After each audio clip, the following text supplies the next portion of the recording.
د ښځې په ناپ یا په نوپ کې د تیل اچولو او د هغې سره د کار کولو تر ټولو بهترینه طریقه. السلام علیکم ګرانو کتونکو، په دې هیله چې روغ او جوړ به وئ او تل مو د صحت کلي په تن وي.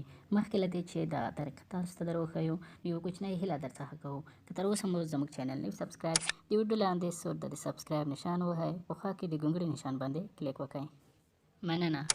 د کوروالې په وخت کې څنګه کولی شئ چې د میرمنې په نوپ کې یا په نوم کې یا څوک ورته نه پیل کېږي په هغه کې تیل واچوو تر څو کوروالی مو خوندور شي. د دې تر ټولو بهترینه طریقه څه ډول ده او ګټه یې څه ده؟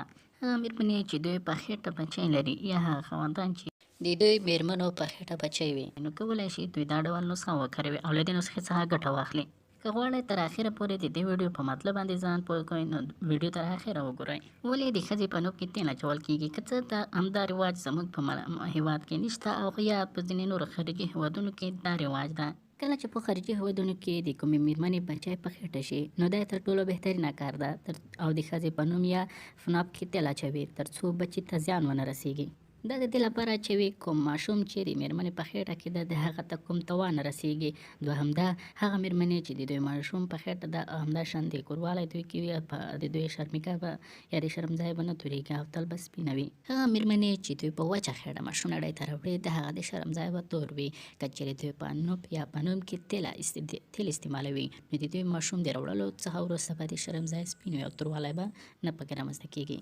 یعنې د دې تیلو اچولو ګټه دا شوه چې یو دا چې هغه میرمنې چې دوی په خېټه ماشوم لري هغه ماشوم ته به هم تاوان نه رسیږي. دوهم دا چې کله د کوروالي په وخت کې کوروالی کېږي او په خېټه ماشوم هم لري، دا د کوروالي څخه وروسته به هم توروالی نه کوي او دا به هم سپین وي. نو داسې تیل استعمال کړئ چې پخه شوي وي. یعنې تاسې کله چې د ښځې سره کار کوئ په هغه وخت کې د ښځې په نوم کې تیل واچوئ تر څو دا تیل یې لاندې شرم ځای ته راتوی شي، تر څو دغه ګټو څخه برخمن شئ.